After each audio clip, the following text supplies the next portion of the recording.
Vare mireme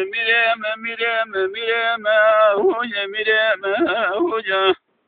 Lavasya ekle gazi kodalele bezale la Rabbine esvede biyane kareten lüreket kadın verihime meli la hoca Ey cemal amecan tıkelle ismin gel kareten lüreket ve koye dondu malev gere la hoca Süleymani ve Ahmet ile gazi goferden la şekeran ebavi temaya mahsere zazına kabli fena nicala İnda la bavi tedire la o gazi bavi tereb ke la hoca La vaziye çekin sase salem hayu semaya kalna fakir malana şevdi be koy bavi te korbe ifade la hoca La vaziye çekin la otbala kabli fete maya khime ibne bari tereci la bavi te korbe ve khadna la hoca Azze çekin lavi esmin Halid Bey Hasiniye keşfi ma istiglal diyar Bekir Bey koyel ola o ifade la hoca Hayfan nayle taile hayfa bedel geze Halid Bey cibili ke ali zale keren cezan la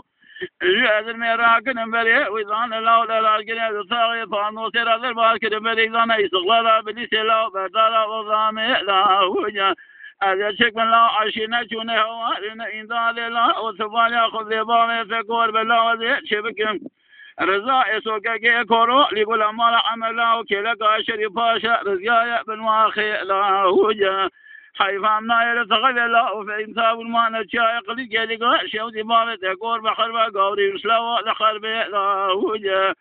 Azebal akadın cevabı kene khayr merawa yazbede siyaseti fevete vaga ekeler dar ekelem cezane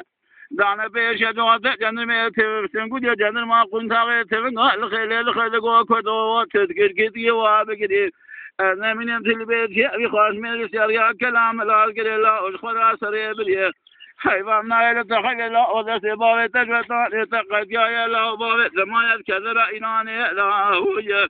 Ertemeli rasi zürin ve cenaze kereme kolavat yazı bakı şemse notani bela retalala sor bine kozu ke dukhune la hoca ve mireme hoca Ecaba jokare tendire ke cuma tobe verdenler bel khimara amel sahab verdenler sa vezire men yuay